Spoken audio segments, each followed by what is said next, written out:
Hi there, you're listening to Unnatural Selection, the show about newsy type stuff and things. My name is George. My name is Tom. And my name is Adam. And reporting from Joseph Conrad's Heart of COVID, this is Unnatural Selection. Make sure you visit us at our salubrious home on the web, unnaturalshow.com. I have COVID and it's Tom's fault for having a wedding. Yeah, so I'm very sorry.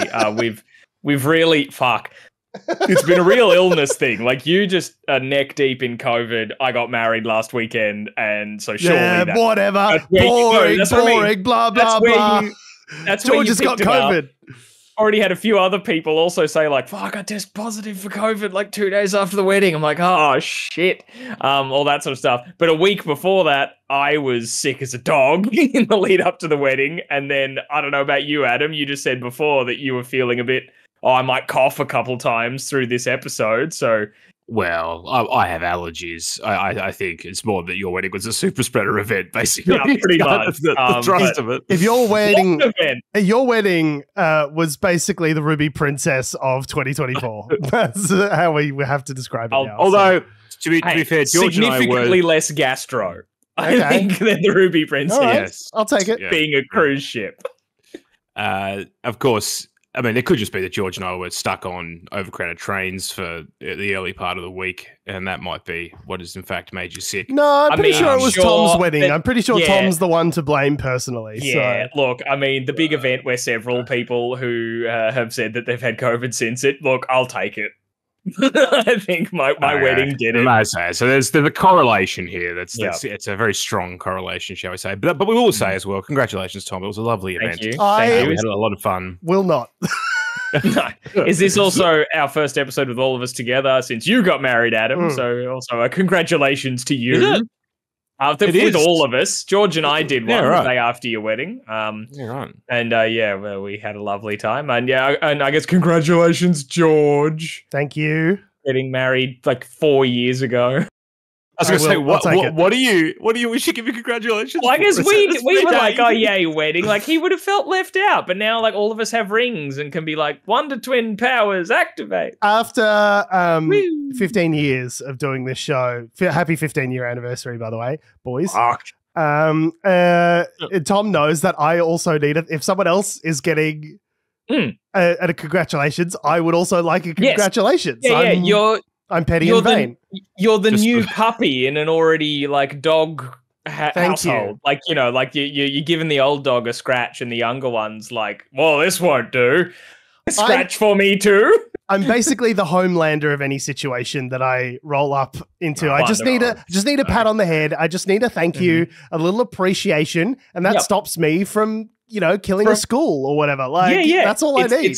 Yeah, it'll stop you from like shooting your laser eyes through whoever you're talking to. The laser eyes definitely seem OP for that world. Anyway, he is indestructible and like unstoppable. He is incredibly dangerous, and he's a big baby. Yeah. And I think that's ruined milk for me as a drink as well. If you haven't seen The Boys, and you have a thing about people drinking milk weird, don't. Federal budget 2024, winners and losers. We all know we've come to understand the reporting about the budget, and this is how it goes. If you get anything, you're a winner. If you don't get something or something changes in a way that's not good for you, you're a loser shithead.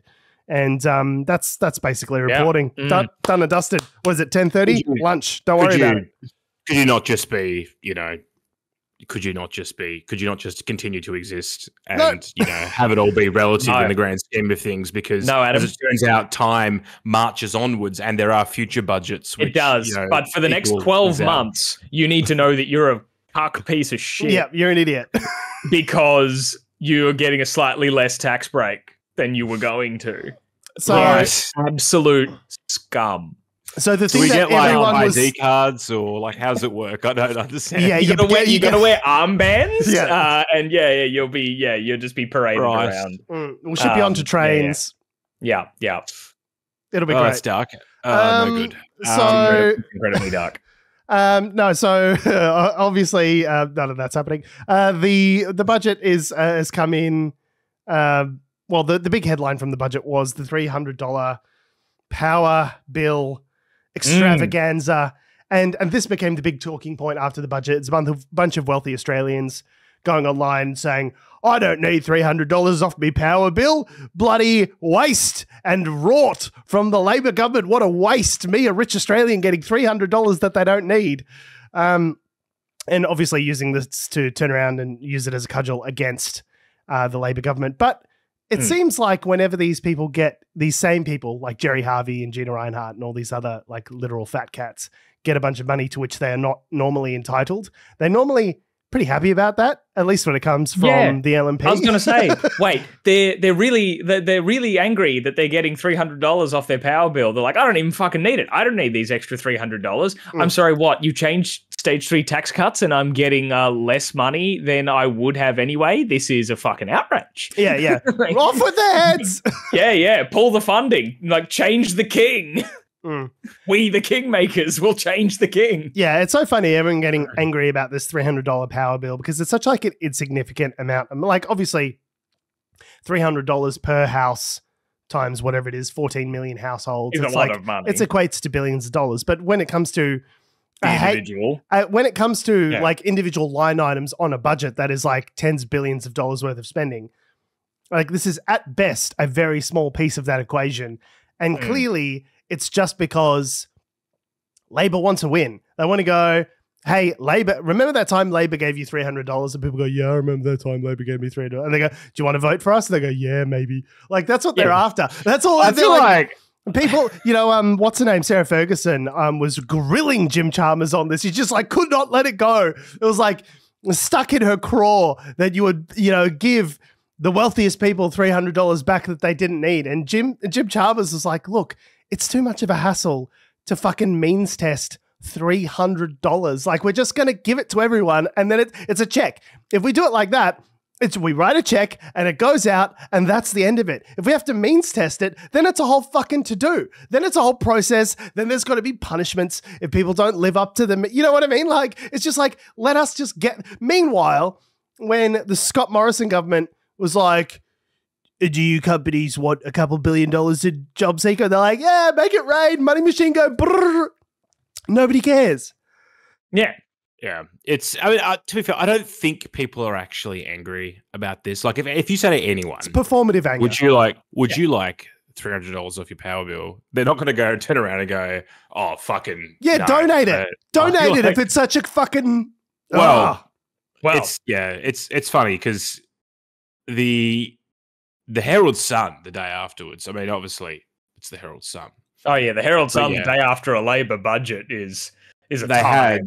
I've just lost the page in our chat where I took the photos, but basically it was 2-page spread about this whole thing of this sort of fake outrage about. Probably costs more in ink to print than the $300 is actually worth.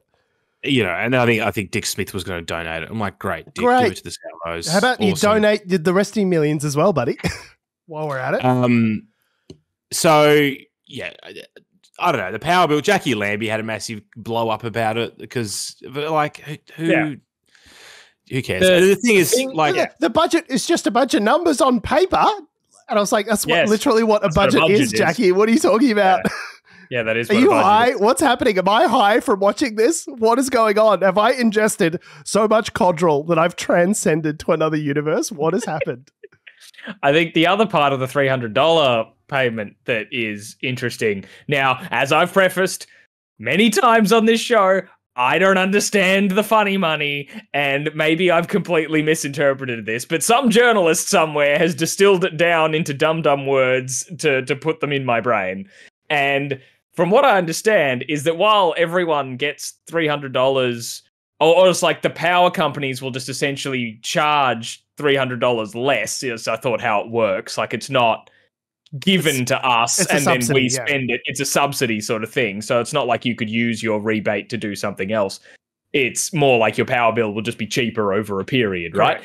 And then for people who are currently on one of the forms of welfare, like youth allowance or Oz Study or whatever they call it, New Start, all that sort of stuff, thanks to indexation, they actually won't get the full benefit of the $300 because thanks to the indexation, they will be getting less of welfare. Like it'll this is the part I don't quite get as to whether it's taxes or indexation or things like that. But essentially it means that while the three of us will get $300 off our power bill, great. Gina Rinehart, $300 off her power bill, great. But like a couple who are both on a form of welfare and have kids will actually be $36 worse off because thanks to indexation, they lose $336 worth of welfare income. So why the $300 why would their welfare shortfall. Why would the welfare be indexed though? Why that's the part I'm missing. How is that connected to this? I can try to find the exact sort of breakdown of it, but yeah, that was essentially the headline of it, is that like while most welfare recipients will at least be in the green a little bit, not by $300, but still a little bit. But the specific situation of like parents, a couple who live together, who have children and are both on welfare, will actually be worse off by 2026 or something. Yeah. Over this. So like the poor people are still suffering. I think what they're saying, this is my read on it. It's that it's an overall like worse off kind of thing. Because the indexation of welfare won't be incredibly large. I mean, there is to be fair, Labor have increased welfare payments. They did in the last budget, yeah. Yeah. But that's all you get. But with I hope you're still not hungry. That's it. I hope you don't eat food. But because it won't be indexed much in the future, like the $300 will it'll cut down your power bill, but you'll actually lose more in the increase in the cost of living. Yeah. Is kind of the way I read that article. I could be wrong. The other way I was thinking about it initially was that it might actually be because when you're on, say, youth allowance, for instance, your payments, if you earn income, your payments are docked. But I was assuming at that point that maybe what they were talking about was the government will give you money, which then counts as income, which therefore decreases your payment. But I don't think that's necessarily correct in this instance. No. So it's literally just like a rebate on your power bill. So if you were going to pay, $1,000 for the year in your electricity bill, now you pay $700. And the reason, another part of the reason that they've done it, which is kind of sneaky, is that it kind of is a sneaky way to chip away at inflation as well. Because it's not a direct because the price of your electricity, quote unquote, has just gone down. Right? So you're not spending it. Of course, the argument is money is fungible. And if I have $300 that I have to spend less over here, I've got $300 more that I can spend over here somewhere else. But it's kind of like, well, if we just pay your electricity bill for you, then it hasn't gone up, has it, technically? It's like, it's sneaky. I see what you're doing there. I appreciate it, and I want more of it. Yeah. But yeah, like it's been a pretty mild budget in other respects. A winner, as we can see here on ABC's Winners and Loser Shitheads chart, is defense. Defense, always a winner, baby. So the federal government has announced they will spend an extra $5.7 billion on defense over the next 4 years and a projected $50.3 billion more in the decade to come as it continues reshaping Australia's armed forces. As we all know, that was pre-announced. They telegraphed that one. We discussed that like several weeks ago. But there's always money in the banana stand for the defense industrial complex. Don't worry about it. We got you, bro. Now, I looked through a few of these winners and losers because that's the other part, as well as the rhetoric. Maybe I made this point last budget as well, but as well as the rhetoric around like you guys are winners and you guys are loser pieces of shit. I think the criteria, like the way they present winners and losers, especially here in some of these ABC graphics with the lovely teal blue for winners and the red for losers, it really like frames things down to almost to be like good thing, bad thing.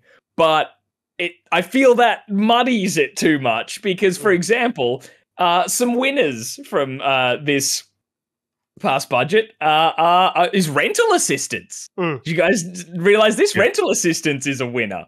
And it's a winner because they're increasing the current maximum payment that people can get. Can be increased by about 10%.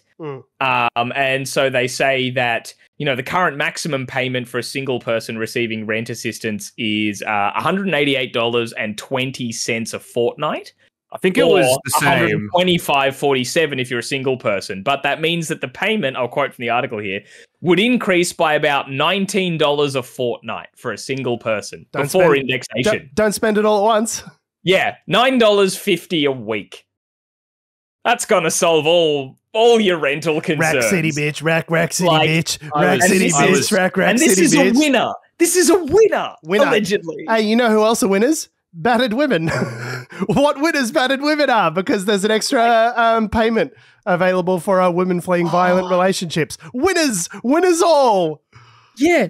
I'm pretty sure rent assistance was about that amount when I was on it in 2010. So yeah, probably something like that. Like, yeah, it's absolutely insane. And then there's another one that I thought was great was loser sheep farmers. And I'm like, oh shit, that's bad. But part of the thing that I saw this as well. Losers was that the government has, committed to a pre-election promise to stop live exports. And I don't know, from my understanding of live exports, it's really cruel and awful for the animals involved. Seems like a good thing, but not. Losers! This is a loser policy. But the losers have also had $107 million put aside for them to help the industry end the trade by 2028. So the losers, quote unquote, losers just got $107 million dues. I mean, are you fucking loser idiots? It just fucking loser assholes. Just so. And then my personal favorite of this whole budget is that a few days beforehand, Jim Chalmers did the treasurer thing. Every treasurer seems to do this at some point in their career. And it's when they get on television and tell people to get fucking. When they get up there and they're like, we need more kids. So fucking save money, stop buying dingers, and just keep rooting. Root to your heart's content, because we need more little soldiers in the fight against China or whatever it is. There's we need more warm bodies in the economy. So get fucking, pop out those kids, and then childcare, no change. The real winners in this budget are hot cummy loads. That is the real winner of this year's budget. Don't you turn away from me. Don't you grimace and turn away from me. You knew what this was. 15 years we've been doing this. Don't you turn away. It's just absolutely nuts. I mean, that'd be fine if I could afford a house to put the said children. 100%, right? My Irish family of 13 children. I'd have 13 children. Great. I can't put them anywhere apart from a cardboard box, maybe in the cupboard or something like this. 100%. I was going to say George, being the parent among us, would probably be able to attest to this so much. But let's say some of my trepidations for could we afford to have kids is childcare is fucking expensive. Yeah. Having your own house and the space for it and the means and resources to not be constantly stressed about everything going on. It's so maybe fucking do something about that and people would be less cautious to have children. I literally, in my wedding vows, said something to the effect of and yes to both of our parents, we will be having kids just as soon as we can afford somewhere to store them. Because, and you know what? Putting them in a dresser drawer, like the bloody cartoons, not legal anymore, as it turns out. Okay? You can't just put them in a dresser drawer. They got to have equipment and shit. There's Wi-Fi cameras. Okay? There's bloody, there's a whole... there's baby carriers and prams, and there's a whole level of fucking accoutrements, a whole level of shopping that as soon as Amazon knows that you're a parent, they come after you fucking hard, bro. They come after you so hard. They're like, yeah, you got a 2 for $29 on these silicone baby cups. And you're like, fuck, that is a good deal. That is very good, Amazon. You got me, Jeff. You got me again. Adam, I just want to ask you, in case I'm the idiot here, do you know what baby cups are? They're cups for babies. As in, do you mean sippy cups? Teeny. No, well, there are sippy cups. There's a whole, Tom, whatever you want, Tom. Whatever you want. There's a whole genre of things. And babies like this dummy, but they don't like that dummy. And there's 5 different kinds of dummies, and you got to try them all before they find the one that... Turns out, my kid doesn't like dummies. We got 12 of them. It's so insane. How does... you're a little baby. How do you know what you like or don't like yet? All you do is eat and what I tell you to like. How do you have preferences on dummy brands? You're 6 weeks old. How does that make any sense? The point is like being a parent is extremely expensive, and there's a bunch of hidden costs that you're not even aware of. And we've not even hit that, like, the expensive part yet of being a parent with childcare and all that sort of stuff. Yeah, exactly. And they're like, oh, bloody, Damien's got a Game Boy Advance. Like, why can't I have a Game Boy Advance? I need a smartphone. Yeah, that's going to be a whole thing. And, childcare, ludicrously expensive. And as you say, so I'm reading this book about demographic collapse at the moment. Of course you are. I know you guys are going to. No, wait, come back.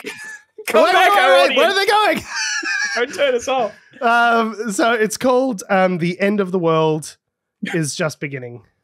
Right. Wonderful. Great. That's good about that. Is just the beginning. A book by Peter Zehan, and essentially maps how globalization and the system that has brought us all of this wealth and growth under capitalism under the last 30, 40 years is basically on the brink of collapse. Is dooming us all. Is dooming us all. But it's actually a very fragile system. This whole last minute what's it called? Last minute manufacturing. Is it last minute? Just in time. I'm mixing two things. Just in time manufacturing. Last in time, and this in minute.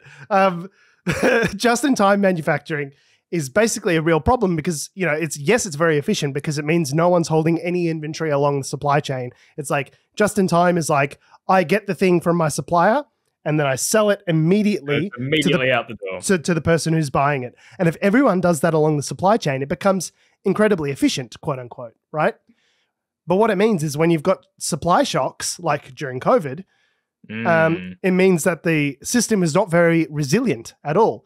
All of a sudden, you have a real hard time getting washers and dryers from China to Melbourne in the midst of a global pandemic because no one's got spare washer parts and things just lying around. They buy it in order to have it ready to sell immediately because the cost of warehousing it and all these things is so expensive. Globalization makes that incredibly efficient, dumb, fragile system possible, which is good for capitalism, allegedly. Unless, and here's goes wrong. Unless something goes wrong, which is otherwise known as the millennial clarion call. Everything's going great, unless, of course, something goes wrong. It is the millennials, just heading, diving headfirst into the fire. So unless something goes wrong is demographic collapse, where the people that are replacing the people that are coming along are less. So ideally what you want to have is for every woman, for every married couple, you want them to be having 2.1 to sort of 2.3 kids. And that will give you a very healthy set of growth, sort of discounting migration and other factors, right? And put a pin in how do you have 0.3 of a child? Let's circle back to that. Yeah, well, it's the average. If I have 2 and you have 4, then you meet somewhere in the middle. He's doing a bit. Let him cook. So the idea is that you want to have, for every, couple, you want to have slightly more than 2 kids each. And that will, if the population keeps growing, globalization doesn't break. Of course, we're nowhere near replacement levels. We're at like 1.6. A lot of people, there's a whole movement. I think it's like the 4P movement or something like 4B movement in Taiwan, which is basically like women going, actually, we're done with men altogether. Like, not only are we not going to have 3 kids, but like, we're just going to retreat into our radical lesbian communes and like not speak to, deal with men whatsoever anymore at all. They lysostrated this. They fucking lysostrated capitalism. They were just like, we refuse to participate and we are extracting ourselves from the dating, from the economy, essentially. Honestly, isn't that what nuns do? Like, but kind of. This is like nunneries on mass. And you know what? Maybe. But honestly, work. Work, girl. Slay. Slay the human race, because that's what's happening is essentially the boomers are getting old. They're going to reach max, like all the dividends that we've achieved from, this has gotten way off topic, all the dividends. It has gotten so off topic. Productivity gains and all the dividends that we've achieved from like living longer and all those sorts of things, like those have all played out. And all we're left with is this, what's going to be a dwindling population. And all of a sudden the maths doesn't work. Before you had 10 workers supporting every one person on the age pension. Now it's like 4-1. And then in 20 years, it's going to be 2-1. Like obviously the maths, like you see this with the NDIS and other budgetary expenditures, is if you look at the view over the next 10, 20 years, we've got a surplus this year, but every year after this year is looking really, really deficit-y for the foreseeable future. Well, they've been saying that for the last 3 years. To circle this all back, the point is Jim Chalmers is worried about productivity dropping because we're not fucking enough. Jim Chalmers wants you to fuck. That is the take of the real winners are people who don't like using condoms in this year's budget. So you need to like kneel down on the bed and just say a little. You got to say a little pledge of allegiance to Jim Chalmers before this lovemaking session can commence. Anyway, I think the ceremonial is throwing the condoms out the window and put your condoms out for Jim. Yeah. I think this budget is a good budget because it's basically like they're never going to do anything. How dare you try and move us along? How dare you? No, fuck it, George. We're at 9:06. Let's keep moving. I think it's a good budget, even if I am, what did you call me in the chat, George? A decidedly centrist cuck. No, I said you were a cuck for soaring centrist rhetoric. That's what I said. I am. And I was watching the budget, and I was texting the boys, and I was like, is it weird that I'm finding this?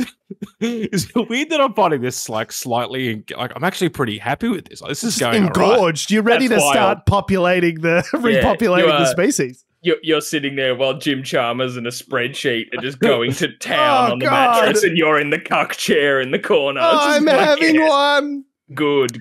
But like it is decidedly centrist rhetoric. But it's not what I would call a bad budget. Like they're not cutting the guts out of everything. It's fine. They're walking a tightrope to try and not pump up inflation while also trying to win an election next year, which is very cynical. But like, what else were they going to do? Angus Taylor comes out and said it was a political budget, as though there's another kind. Angus, what are you talking about? This is a guy who literally created false car parks for his mates that didn't need them in order to buy votes in marginal electorates, going, pretty political budget, wasn't it?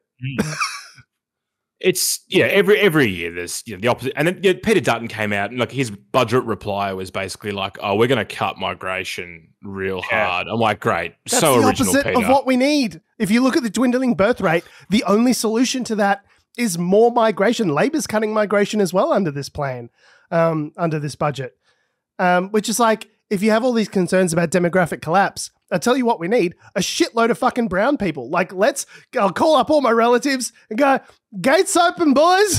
Bring them in, boys. Everyone, you start bringing all the Greeks, bring all these, we'll get everyone in, and we got to start fucking, we got to beige up this country real fast, okay? Well, I think the point is with all that is that we need houses to put them in, which is why the Dutton and the Labor government are basically proposing or are going to reduce immigration. It's been at record highs for reference as well over the last year or two. So. Yeah, but they're going to cut it from, it was like 560,000 to they're cutting it down to 240 or something. But they're like, wait, big cuts. we're going to stop the student visas. But like, and if Monash want to have international students, they'll have to build accommodation to have them. And it's like, okay, cool, great.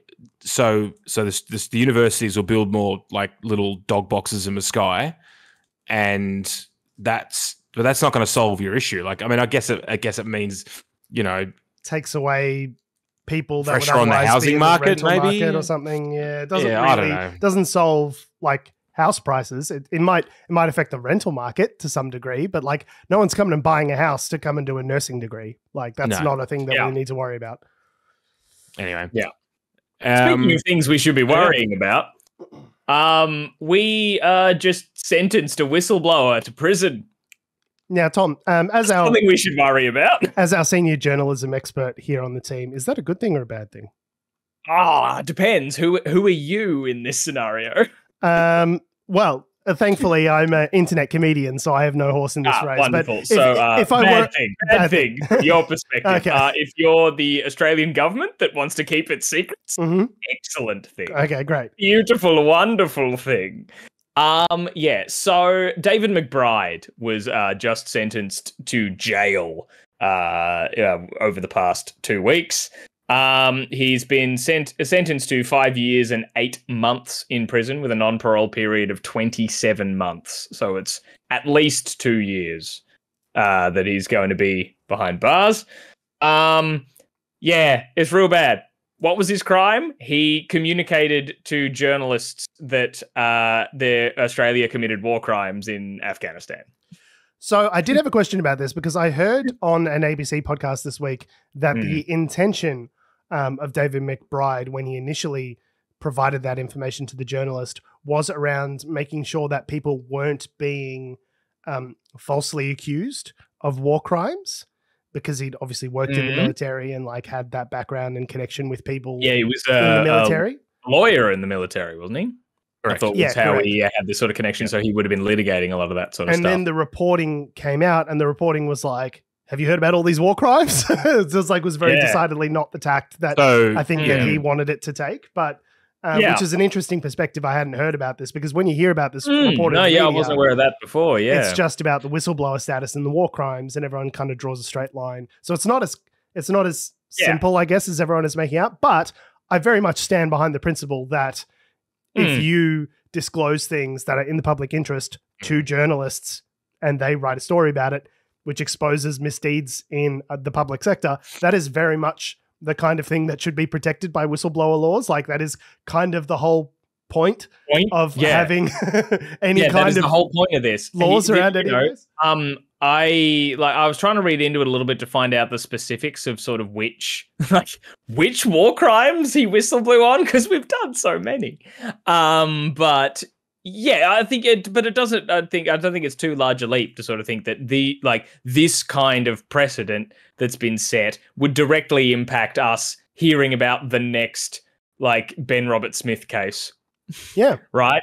Yeah. All that stuff. I know, allegedly, but hearing about all those sorts of things, this is purely designed to just be putting fear into anyone who comes across that kind of information. Well, that's what the legislation is there. That's what the legislation is there for. It's there to, protect people in those instances. But but the point, but you don't have whistleblower protections in the military. There are no whistleblower protections in the military. The laws of the secrecy laws are there to deliberately deter people from doing anything like this. So when they do it, they treat them harshly to stop other people doing it for just or unjust things. And as we all know, the military, in all respects, is completely above reproach. So it's not a big deal. They're never wrong. They're never wrong. So don't worry about it. Yes, their budgets go up like a hockey stick every year. But why do you want to know so many questions? Why asking so many questions? What's the big idea? What's with the third degree? I mean, the fact when he did give so ABC was, I think, they weren't the only network that McBride approached. There were two others. They were the only one who got rated, as far as I'm aware. Who looked. Yeah. There were two other networks who had the information who declined to proceed with the story because they were worried about getting the shit suit out of them or charged or whatever else the government had at their disposal. The ABC ran it. It was for the specific war crimes aspect, which is, again, not initially what I think David McBride was really up in arms about. That did lead to change, which is why we probably should have whistleblower protections perhaps in the military. Unambiguously a good thing, right? That then led to the Brereton inquiry, which showed that we had actually killed 39 Afghans illegally, at least 39 Afghans illegally as a part of that war. Those are the ones we've got on tape. And those are the ones that we've got people drinking booze out of their legs. Yeah. That being said, no one's been from the military has been prosecuted yet. No one from PwC, and this is a great point that this Michael West Media article makes, is that PwC deliberately took a bunch of confidential government documents and turned around and then purveyed them for their own profit to the people who would likely be the people that would be taxed under those proposed changes. Confidential government documents. As far as I'm aware, no one from PwC has gone to jail. In fact, after only 12 months, 52 whole weeks in the wilderness, PwC is being welcomed back as a government contractor just in the last couple of weeks. So wonderful. No consequences for those guys. Yeah. But the guy who's reporting something to journalists in the public interest, which then goes through a thorough discovery process and reporting out the things that affect the public interest, that guy goes to jail. And it just seems unconscionable to me that this is a thing that's happening in 2024. I just don't understand how this is still a thing. Well, yeah, satire newspapers everywhere picked up the main bullet point of it was worse to tell people that the war crimes had happened than to do the war crimes. Yeah. Like that person got punished more than the people who did the war crimes. The thing that's so outrageous about this is basically David McBride and his lawyers were prevented from making a public interest defense. The judge was just like, don't want to hear it, thanks. And so his guilt was basically a foregone conclusion.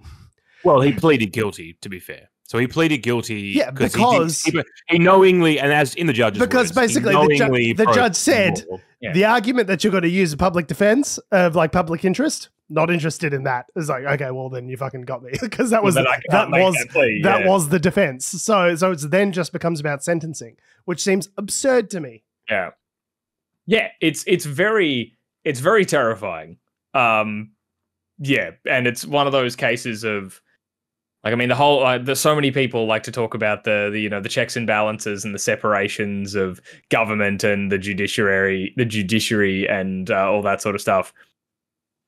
Yeah, and this is sort of an example of where I feel the judiciary didn't do its job, because like it just acted in the interest of the government and the military. Well, it straight up. It acted in the interest of the law. The issue is the law is not probably set up with enough nuance. You know as well as I do, Adam, that judges have immense discretion as to how to interpret the law. Okay, like it was very clear from the beginning of this process that the judge was not sympathetic to the arguments that McBride and his team were making. Right, so you could go, it's the judge, my hands are tied.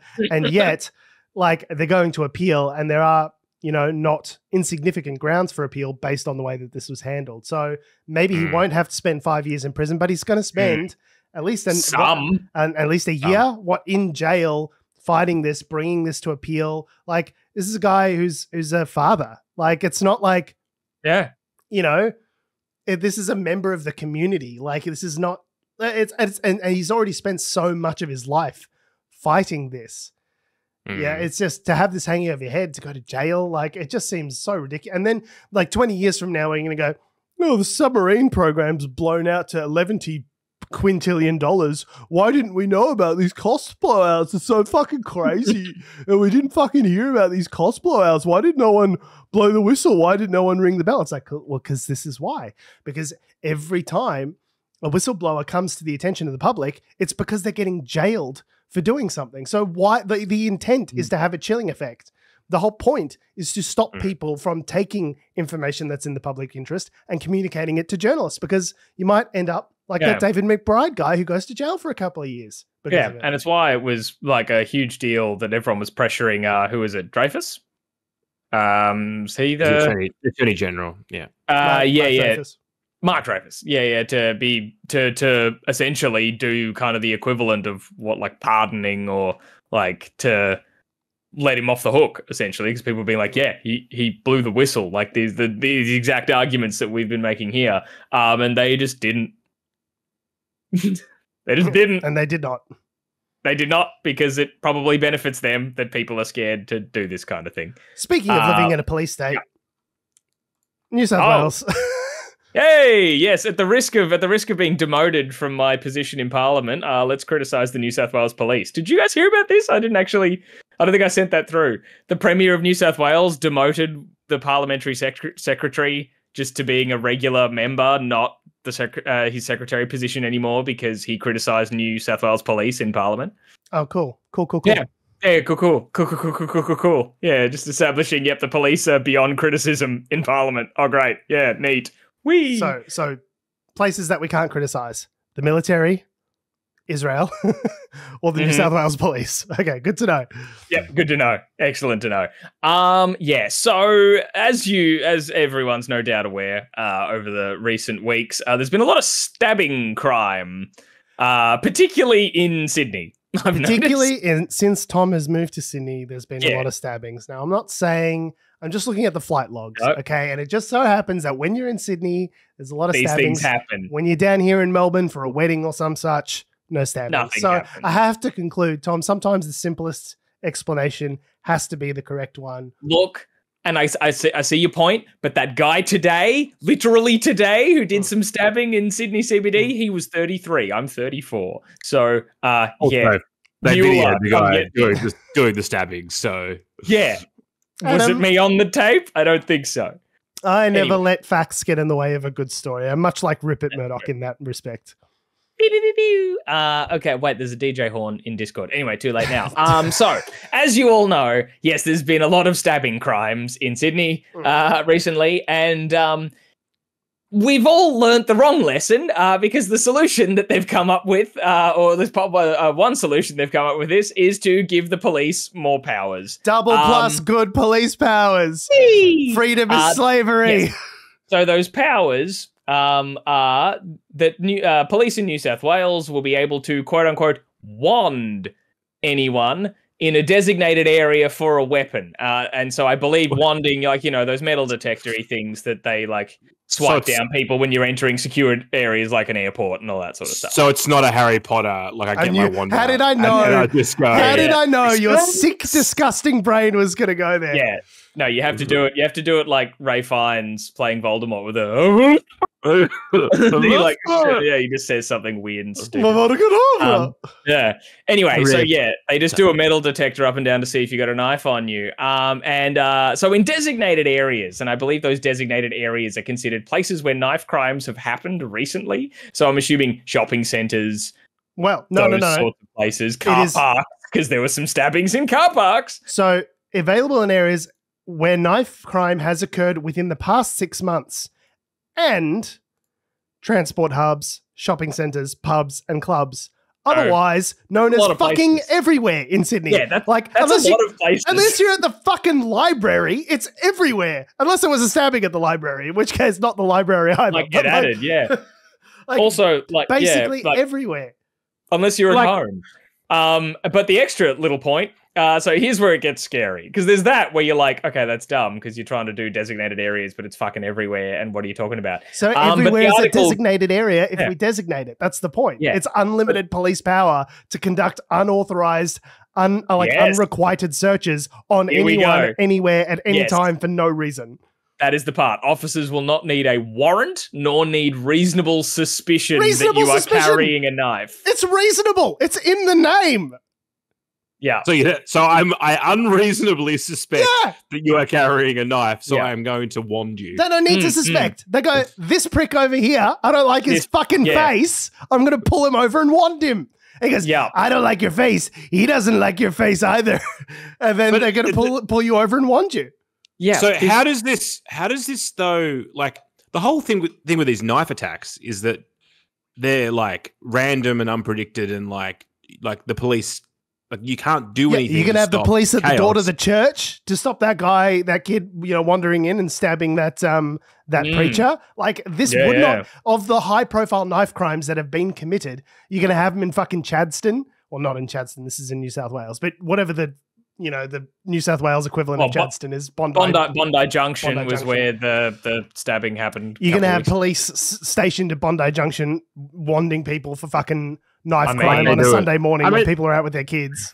Yeah, they want you going into the football. Like it's not an unprecedented thing. But my thing is, like, the point is when you go into a football match, there's a defined entry and exit point, which is easily controlled, and you can quickly process large amounts of people at once. And you're kind of consenting to it as well. Like, as a part of your ticket purchase. To attend this football game, you are subject to a security check, and they're checking everyone, right? But whilst I feel when you give police officers you don't need a warrant, you don't even need a suspicion, just scan whoever. History, I think, tells us that there'll be some interesting prejudices being applied to those stopping and scanning. Really going to be able to like actually stamp out these like sort of random attacks that are happening? No, because like the odds of them wanding someone suspicious or unsuspicious, and then actually them even having a knife on them in the first place, and secondly, this guy looks knifey. I can tell. And then secondly, maybe they've got a knife on them, but that they were actually going to somehow then use that knife. Like the odds of them actually having an effect on stopping stabbings with this measure is, I don't know how it's going. Like it's just an extra thing to keep people, I don't know, an people feel warm in their beds at night. I don't understand. Yeah, otherwise, go on. Oh, because an extra little detail here as well is that this isn't like, yes, while I feel the principle of the matter applies to exactly everything we've been talking about here, the powers they are being given isn't like an in perpetuity kind of thing. I believe it's for up to 12 hours after, like for a period, like they can be sort of designated for it. Like, yeah, as they say here, the authority will last for 12 hours, but they can extend them. So I think they can kind of, the areas that they designate as an area to target in, it's for a set period. Right. But so what they're saying is for a major, so that clarifies it a bit. So it's not just I'm walking down the street and I'm going to get wandered randomly. It's like there's a major event on, everyone's going to get wandered. How do you fucking know? If we wouldn't know that, right? We can do whatever we want, whenever we want, and we just got to go, oh, it sounds like they're going to use their power judiciously. Like that, I'm sorry, it just sounds very police statey to me. Extremely. Like it's literally police statey. So this was based on something called Jack's Law, which went into effect in Queensland and has been pushed by Brett and Melinda Beasley. Obviously, Jack's parents, who was a murdered 17-year-old who was murdered with a knife, and they've been pushing for these laws. This is something that Mr. Beasley said. Quote, "It's something that the New South Wales people need and want," Mr. Beasley said. "I've had literally hundreds and hundreds of messages of support and love, and the New South Wales Police Service absolutely love these powers," which should tell you more or less all you need to know. If the police are like, yeah, we love these new powers, that is the reddest of flags, okay? Like, you mean I can stop and frisk anyone? Fucking anyone? Yeah, stop and frisk anyone. Which worked great in the United States. Yeah, in New York, where it was deemed unconstitutional. Yeah. Yes. Yeah, it just like... it is begging, it is inviting racial profiling. Because all it is cops are going to see people that they don't like the look of. Yeah, this is a designated zone. You didn't hear? Fucking pull your pants down. I want to see what's going on in there. Oh, and as soon as someone takes umbrage with that, then they'll be like, resisting. Resisting. Stop resisting. The rest is history. This is extremely concerning to me. And the absolute wrong lesson. Yeah. When we're all like, hey, there's been an increase in knife crimes, and people were talking about the Bondi Junction person targeting women specifically, and like all these different conversations that have been coming up from this is like, yep, another big opportunity of horrible things happening for reform and societal discussion, and da-da-da. The answer is not give the police turbo frisking powers. Yeah.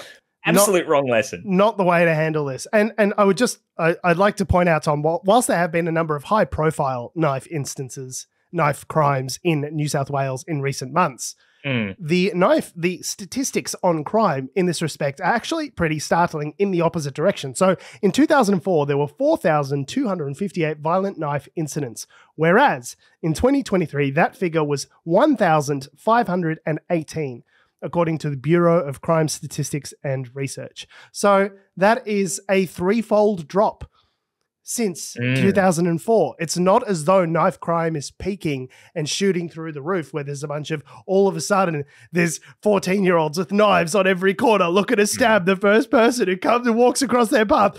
The bloodthirsty gangs of teenagers ready to rip people to shreds like the undead. Like, that's not what's happening in New South Wales. Crime has fallen precipitously over the last couple of decades. There have been a number of high-profile instances, and what's happened is the government has seen that and gone, yeah, that's a good excuse to grab some power. People are afraid. We want to be seen as though we're doing something, right?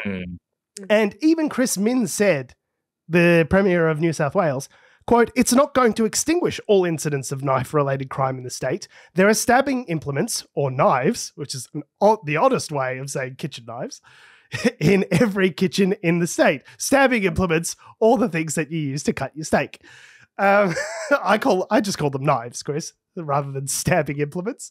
You can stab someone with a corkscrew. Seems very directional language to call all knives stabbing implements, but that's okay. That's very that includes scissors and other. There's different types of stabbing. I can stab you with a fork. But the point remains is every kitchen in Australia has got half a dozen things which could be used as a weapon at any given time.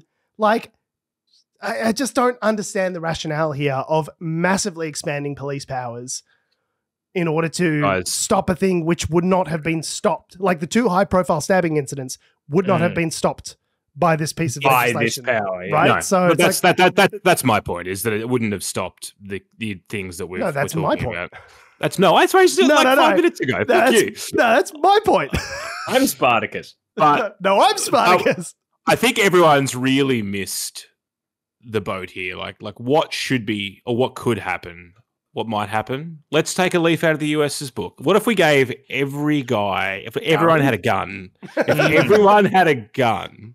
And what if that gun shot knives? That's lateral thinking, buddy. Equalizes it out. Speaking of equalizing things out, I don't know. No, it doesn't really work. Our next story is about the drug Ozempic. A lot of news about Ozempic, and there's another drug as well called Mounjaro. I think that's how that's pronounced. I'm going to go with that. Mounjaro? I mean, yeah, it looks about right. Mounjaro, which sounds... Don't mind if I do. I'll have some Mounjaro. I'll have a snifter of Mounjaro. These are diabetes drugs, but they have been prescribed across sort of Western society of late to help with weight loss. And there's a lot of examples of influencers sort of, spruiking the drug. It has to be prescribed by a doctor, but those doctors are prescribing it out pretty quickly, which means there's actually at the moment a massive demand for Ozempic and a shortage of it as well. But yeah, a lot of people are seeing all of these various celebrities, Kelly Clarkson and Oprah and Whoopi Goldberg, all just like mysteriously shedding like 20 kilos. And be like, hey, what's up with that? They're like, I'm walking and exercising. They're like, be honest, it's Ozempic. And like, it is Ozempic. Yeah, that is correct. Which is great for diabetic people who need this medication to live. Yeah. And yeah, it just basically changes the way your appetite works by using insulin and other things. But well, it's interesting actually that you say that, because they're not really sure about how the mechanism of how it works. They know that it gets your pancreas to create more insulin, right? Yeah. Which takes up the sugar that you create that you consume faster. What diabetic people are taking it for. But it also affects desire in ways that are kind of interesting and unprecedented. So there are people that have been lifelong alcoholics, for example, that have found this to be useful in treatment for alcoholism. There are people that have been, saying that they've got gambling addictions. People that are saying that they're not as stimulated by sex now. They're less, like any kind of thing that triggers some sort of dopamine response in your brain that you could feasibly get addicted to may be something that this medication actually affects, to the extent to which large corporations in America like Walmart and these sorts of large corporations are factoring this product into their forecasts for growth for specific vices like candy. Are we going to have 5 candy aisles or 2 candy aisles? Well, it seems like Ozempic's actually affecting the demand. Wendy's, Burger King, fast food chains are affecting their forecast, changing their forecast, revising their forecasts downward based on the take up of Ozempic in the economy. Like it's going to break. It is going to break a lot of the American economy if people stop desiring bullshit that they don't need that's not good for them. And this might do that. Wow. Well, yeah. That's a whole nother issue than what we're about to bring up here. Turns out greed isn't so good. Yeah. So in Australia, as a result of the overdemand of Ozempic, there have been some alternatives floated out in various online communities, and basically alternative to medicine, not alternative medicines, as in things that are distinctly not medicine. Yeah. There is a practice in Australia, and I'm assuming obviously as well, called compounding pharmacies. And this is where they basically compound their own medicines rather than getting them from suppliers. Typically, you find this with things like vitamins, that kind of thing. In this case here, there was a company called Total Compounding Pharmaceuticals, which was actively faxing around flyers to various doctors. This really fucked me up, is that there were a bunch of people, a bunch of specialists that got a fax in a fax machine, which, to be clear, for anyone who was born this century, a fax machine was like a big telephone/printer that still sits in a bunch of doctors' offices, and you can basically email stuff to this printer, and it prints out on someone else's printer without them wanting it or needing it. It's literally like the very first iteration of email spam. Yeah, you could cause someone to waste paper with one of these things, and they have no say in it. Very funny. You just keep texting them like the eggplant emoji, and they'll keep printing out. And just over and over and over. And basically, like this advertising campaign from Total Compounding Pharmaceuticals was like, get your Ozempic made up here. If you haven't got it, down to your local pharmacy, send your patients to us and we'll make it up for you. And a bunch of specialists took this and went, yeah, okay, I'm just going to send my patients to this fucking random Gmail account that I've not validated whatsoever. And they're going to get their Ozempic from random guy on the internet. That seems perfectly safe. It turns out the Ozempic that they were receiving from random guy on the internet was not in fact safe, and it's causing people nerve damage. That's one place you don't want damage. That's the one place you don't want damage, is your nerves. It was through a New South Wales registered pharmacist. His name is Ahmed Azhar, who has since had his pharmaceutical qualification license revoked. And as far as I'm aware, has yet to be located, which is definitely the mark of a legitimate businessman. Anyway, so but he wasn't registered to do compounding pharmaceuticals. That's a whole different which is kind of the key thing here, because that's what he's doing. Compounding pharmaceuticals is like, I come to you, I need a specific medication for my diabetes, whatever, something I can't live without, and you're going to make it up for me on the spot, right? It's not mass manufacture and distribution for things that people really want. Like, that is not the point of a compounding pharmacy. The point of the compounding pharmacy is to get someone something that they need quickly when they can't get it elsewhere.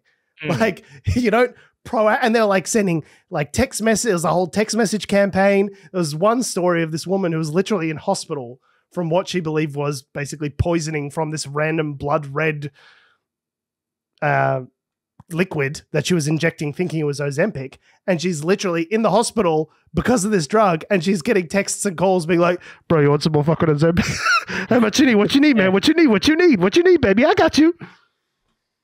So the Four Corners again, was it Four Corners? It was Four Corners. Yeah, Four Corners. Four Corners again did a report, blew it open, and then the TGA, which is the Peak Body in Australia, Therapeutic Goods Association. 48 hours later, jackbooted thugs are streaming through. Yeah, it's got to feel good as a journo. If you're a journo working at Four Corners and go, all right, we've got a betting pool on this one. How soon before there are jackbooted thugs bursting down doors as a result of this report, they go, oh, look, Louise Milligan, that was pretty good, but I reckon 48 hours before they start storming doors. I reckon this is pretty. I've got $10 on this, 100%. Yeah, well, Four Corners always airs on a Monday, so they're like, how long into the week? Like, we got a day, Wednesday. Like Tuesday, Wednesday, Thursday, midweek. Absolutely crazy. So they had no idea, obviously, about this, and have sort of seen the ABC handed over. They didn't get the facts. No, the ABC handed over the details of their investigation, which is where the subsequent action came from. So they've obviously shut down TCP. But, I guess the point is that this is probably one of potentially others, where people are, floating around, fat diet drugs and, other different bits and pieces of things on the internet. Like this will, it's like the old days, like, when you see the newspaper articles and it's like, yeah, just take this like warts off ointment. It'll get rid of all your warts. And it's snake oil. It's literally, we've reverted back to 1850s snake oil salesman. Yeah. You can just sell whatever the fuck you want. As long as you do it via fax and on the internet, like it's going to be a minute before someone catches up with you. Like that's crazy talk. Yeah, I mean, to be fair, the doctors don't prescribe that specific pharmacy. It was more like oh, we got this fax. Maybe you should go check out this pharmacy. Yeah, that's what I would be so concerned if like, and I'm not someone who like from a point of privilege, I don't need like special medications to live. So, but if I was feeling ill and I went to my doctor or something, I was like, oh, I have a problem with my weight, and they said, oh, Ozempic might be for you, and hand me a piece of paper that's got a Gmail account at the bottom. That's what happened to this one woman. I'd be like, Samantha, name changed, right? Has said that her specialist handed over a fax advertisement from TCP for a compounded version of the active ingredient in Mounjaro and suggested she try the pharmacy. That you've got a person in a position of responsibility who's a medical expert in their field turning around and recommending shit that they don't know fuck about to their patients. That is incredibly powerful and an absolute misuse of their responsibility. Like how I got a fax and so I'm going to recommend it to my patients? What the fuck? Who gets faxes anymore?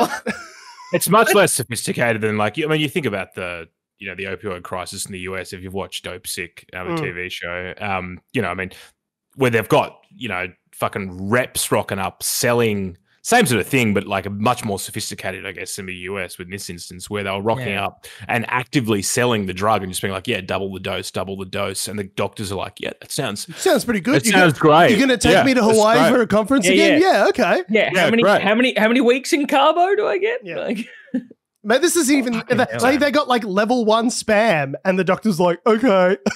It turned up in my fax machine. It must be good. I still can't get over that it was from a fax machine. That's what's so insulting. I mean, I've like as you said, people born this century wouldn't know much about fax machines. Like, George wasn't, but Adam, you and I were born in the 80s, so we grew up like mostly through the 90s and stuff like that. I'm aware of a fax machine. I don't know how to send one. I've never sent a fax before. No. I've used and faxes I'm in my mid-30s. So they were up until like the end of the settlements industry, which I was a part of. That was like faxes were like lifeblood to getting last minute. Were they just more secure? Like it was just convenient. Like you could be in the middle of a settlement room with not more convenient than email. And what's the thing is that a lot of the people didn't have, and this is like 2015, 2016, 2017 and earlier, like people didn't have the ability to print things. But and it was all paper based. It was a paper based system. So you could go over to the fax machine and be like, and someone would be like, you'll be on the phone. They'll be like, I'm sending you a fax right now, which will have the information on it. Just put it in your pack. And it was, I remember that from the films. Like so many films were always like, I'm sending you a fax right now. And they put them through, and then the guy gets it out the other end. And you're like, whoa, instant. From Office Space, not from this century. No, they were, and they probably still are being used for things like doctor's surgeries and other things. I'm just picturing like the receptionist in the doctor's surgery just hearing like, what's that sound? And the fax machine just like coughs up dust out of its slots. Being like, and just out comes this ad. They're like, well, better trust it. This thing hasn't been used in 20 years. Yeah, out of a dot matrix printer. To be fair, a lot of multifunction devices, so your standard office printers have a fax function. So that doesn't count. Okay, I'm sorry. 5-in-1. And you just if one of the 5 in the 5-in-1 is a fax machine, I don't count that. Okay, that's bullshit. I'm just saying you could still receive if you've got it connected to the fucking phone. It's 26-in-1. It's got a fucking floppy disk. It's got a what else you got? You got a bloody Betamax video. You can do everything on this machine. It's got everything, but you need to change the toner. And now you've changed the toner. You also need to change the cartridge. And now that you've changed the cartridge, you also need to take out the middle, the dividing rod and chase that, because that wears down over time. And once you've done that, you've then got to also clean the filter, because you don't clean the filter, the ink dust gets down in the middle of it. And you also put it all back in. Oh, and you've got a jam. Okay, now you've got a jam. You've got to take out the jam. If the paper is a millimeter too far to the left, it just won't grab.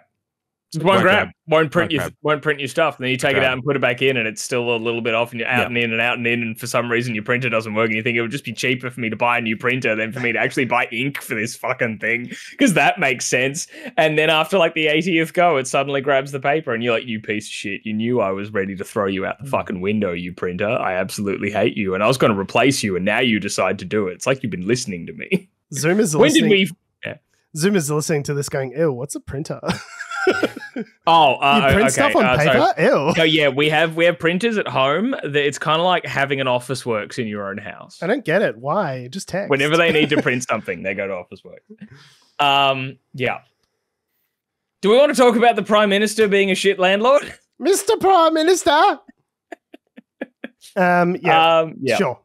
Take it away, Tom. As our senior Prime Minister is optically looking bad expert. Looking real bad. What's going on? So, as you boys are no doubt aware, we're in a cost of living crisis, and we're also in a housing crisis. And Albo has been very loud, sort of about being in a housing crisis and that no one should be losing their homes. And like during COVID, while in opposition, he was all like, no one should be losing their home in a housing crisis, all that sort of stuff.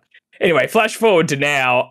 He has Albo, as we know, owns investment properties and rents them out, and has issued a termination notice to one of his tenants because he's planning to sell the house. And because when you know that your landlord's the fucking Prime Minister, you get issued something like that. Oh boy, you're going to the media. And everybody now knows that the Prime Minister's kicking out his tenant of 4.5 years who owns a small business nearby. And the whole story's been coming out that way. Is this actually... Is this anything? Like, what is? It's like it both is and it isn't. It in the sense that everything that Albo's doing, are things he is legally allowed to do. Yeah, he's legally allowed to do all these things. But when you're the guy being like, I grew up poor in the 70s and I know how it is to, like, it was hard in housing commissions and no one should lose their homes. It's a real shit cunt thing to do to evict your tenant. Like, it's one of those it looks terrible. He's allowed to be doing it. He's not breaking any rules. It just sucks. So he's evicting the tenant in order to sell. Presumably you would get more for the property if it's untenanted, right? Like you could sell it with a lease on it, but then there's a smaller pool of people that would be interested in buying a property like that. Yeah, right? yeah. So I think maybe the big part of it here is that it's sort of a like, hey, Albo, like you're meant to be cool, man. Like, come on. Since when? Well, that's the thing. It's like, it was always, DJ Albo. He like stood for shit in the 90s and the 80s. And, he's single mum, like growing up with single mum and housing commission, all that sort of stuff. Like, he's one of the good ones. Like, you could have at least been like, I'm thinking of selling, but I'll give you like heaps of months notice. Let's work through this. I'm going to be your friend, not just your landlord. But no, he's just... they kick him out. It's just a terrible look. You're right. There's no scandal here. Like, he hasn't done something scandalous and illegal. It's just a real dog act. I think we've missed the whole story here. And I think, a gossip magazine may pick up on the actual substance of this. Okay. So he's selling the home because of changing circumstances. Yes, I noticed. That was of note. I was like, did someone get a really bad divorce settlement? Is that what happens?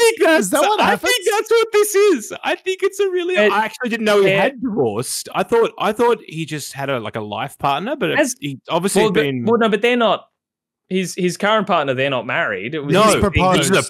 He proposed to her on Valentine's Day. Tacky, Albo, by the way. Very tacky. Such a messy... I mean, according to the ABC, he's only... only recently divorced his former wife. Yeah. I don't know if that's he's been previously married. Oh, okay. Yeah, I didn't know that. Yeah, I knew he wasn't married to his current partner. And the proposal thing, we knew that. Like, he was... I didn't know he had a previous marriage, did he? They separated... And then he got all hot and skinny, became Prime Minister. He's got a new lady. Have I just forgotten about this? Okay. I think you memory hold it. Yeah. No, he was definitely married. Maybe I did. But so obviously Albo's gone on all the programs and being like, I'm allowed to do what I want with my properties, which yes, you are, Albo. But, when there's been so many aspects of your political life leading up to this point has been all about the, hey, yes, even though this is what the system allows, these are the reasons X, Y, and Z, it's morally reprehensible. It just looks bad. Like, yes, you haven't done anything scandalous, but come on, man. You should just do what Peter Dutton does and become a millionaire from property investing. Like, that's Don't sell your properties to cover, whatever divorce settlement might be going on in the background. Like, just do as the Congress people over in America do and use your influence to corruptly get information that allows you to trade on the share market. Like, don't be poor. Like that's embarrassing. Yeah, be a real politician. Be corrupt and make a bunch of money. So they split up in 2019. They were married for 19 years. Oh, wow. And I would say the settlement, given what I know about divorce settlements, they don't necessarily happen quickly. I just think if this was Women's Day, that's the headline here, not about the tenant. But as you said, optics aren't great. So the optics aren't great. But I'd say definitely the tenant is jumping on that. Although, the property was in Dulwich Hill. That's round about where I'm looking for somewhere to rent. So maybe I'll hit elbow up. Hit elbow up for a $4 million townhouse. Actually, in the weekly amount he was paying is around about like the upper end of our budget. But all right, elbow, hit me up, mate. Well, Albo said in an interview, he's like, well, actually, I was giving him well below market rate. I was like, let's not get into this. I'm very petty. Shut up, Albo. Stop talking about it. Yeah, I love that. I'm giving him below the market rate. Oh, how generous. Well, because you're a good guy? Like, what the fuck? Shut up. You're the fucking prime minister, and I'm assuming you can handle it. You know what I mean? Like, fucking hell. Anyway, real bad look. Speaking of bad looks, Gina Rinehart and... the mining billionaire Gina Rinehart. I think we need a new word. We need a new name for the Streisand effect because I think Gina Rinehart's just given it a run for its money. She has not taken too kindly to the fact that there is a portrait of her in the National Gallery of Australia in Canberra at the moment, painted by Vincent Namatjira, an Indigenous artist. Who has just done a whole series of artwork. There's an exhibition going on in Canberra at the moment, and there's this fantastic portrait of Gina Rinehart that is incredibly scary and strange looking, and she doesn't love it, and she has demanded that it be removed from the gallery, thus making us all very fucking aware of this exhibition that's going on in Canberra. And me as a proud Canberran was not aware that it was happening. And the portrait's fantastic. If you're watching the stream at the moment, you can see it up. There's a comparison. It's hard to tell which is which, to be honest. It's so lifelike. Yeah, and the portrait. But now everyone's sharing this portrait around. It's a bit... It's kind of like I love this story because it's great. It has no intrinsic news value whatsoever. This is the fairy floss of news consumption, and I am here for it. I love this. Anything that makes Gina Rinehart unhappy is just like it's so great. Batuta Advocate was going, Gina Rinehart wants to get this photo removed. Have a look at it. Here it is. Here it is. Everyone, I've never seen all of Australia so aligned on any one particular issue where they're like, hey, a billionaire doesn't want you to see something. Have a look. To the extent to which it has reached international news. Yes. Time Magazine International was posting about it, going, it seems pretty funny that she doesn't want you to see this photo. Have a look at it. Yeah, like international news has been like Australian billionaire is really petty and doesn't want this portrait to be up. And then it's also drawn a lot of people to more of Vincent's work. And so great for Vincent. This is perfect. And did you know, this is the craziest story about, this is the craziest thing I've done about the story, is that he's an Indigenous artist. Won the Archibald Prize for painting, I think it was Adam Goods. Did not know, even though he has the same last name, I guess because of family history or whatever, but he did not know that he's actually the grandson of Albert Namatjira, who was like the most famous painter. Like his reference, he didn't know it. Songs. Did not know, and it's like, wait, he himself didn't know. Like, until recently, did not know. Vincent didn't know. He is like, wow. He didn't know, but like Albert Namatjira is like the like OG Indigenous like artist, like in terms of like, not like artist, like, but like in terms of like what you would call like notoriety. A very famous, yes, very correct, famous artist. Wow.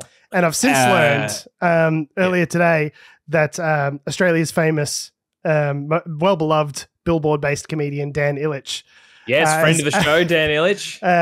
Who we greatly admire on this podcast, has started another one of his Times Square billboard campaigns to display this likeness of Gina Rinehart to the good people up on of New Times York, Square, which I love personally. Yeah, we should chuck that link in the show notes. Yeah, if anyone wants to donate, I'm very tempted. Like, I want to do the donation where I'll get postcards of the image if it goes up.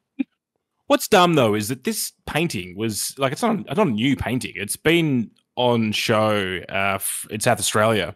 I'd never seen October it last year to January 24. And now everyone South Australia, the South Australian Gallery did not receive any requests to have it removed. But as soon as it went to Canberra, she's gone, oh, that's a bridge too far. Her people have said, can you please remove it? At which point, the National Galleries obviously then put out a press release going, and then bang, here we are. Yeah, here we are. I just love the entitlement of Gina Rinehart to think that you just get your way. Like, if you just don't like a piece of artwork and you don't like it, then it just goes away. Like, that's just like, I know I've mentioned Homelander and The Boys before, but it's just like Homelander levels of entitlement there. Like, just like, I don't want a thing, therefore I'm just going to laser it with my fucking eyes and so it doesn't exist anymore. You know what I mean? Like, there's a lot of Homelander references coming in here today, George. It's almost like someone's just watched the first two seasons of The Boys. Blitzing through The Boys. I knew you'd love it. It's like, if there's one thing COVID is good for, it's catching up on TV shows, and that's about it. Sure is. Yeah, just absolutely crazy that she's done this to herself. I mean, like, unless, I don't know, is she like 4D chessing this? What does she gain out of it? I've been trying to think, like, maybe the artwork grows in value.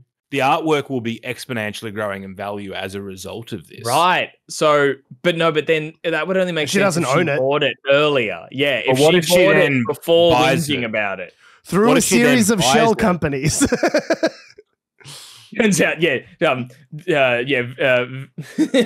Namatjira just like Mission Impossible pulls their face off, and it turns out they're Gina Rinehart going, ha.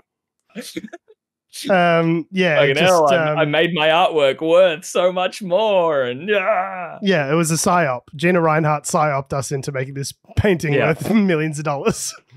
Yeah, it's just incredible, and the memes have been just incredibly good. Just photoshopping this portrait of Gina Rinehart into other famous Australian artworks and into the Scream and stuff like that. Like, it's very good, very, very good. Anyway, suck shit, Gina. I don't know. Just leave it at that. On that note, we have been, we are, and we always will be Unnatural Selection. Make sure you visit us at our salubrious home on the web, unnaturalshow.com. Make sure you follow us on all the bullshit social medias that have, do, or ever will exist at Unnatural Show. Did I say go to our home on the web, unnaturalshow.com? If I didn't, then I did. Make sure you follow me on Twitter and Instagram at George Tsipos. You can follow me on Twitter at Tom D. Heath. And you can follow me down to the National Gallery, where I will be painting the next portrait of a famous Australian mining magnate. I'm thinking Clive Palmer. Maybe Andrew Forrest or something, Maybe, we'll do a trilogy. Good luck. Do the Archibald Prize normally like stick figures? They might. Yes. On that note, we have been Unnatural Selection. Make sure you visit us. No, I already did that. All right, goodbye. Nailed it.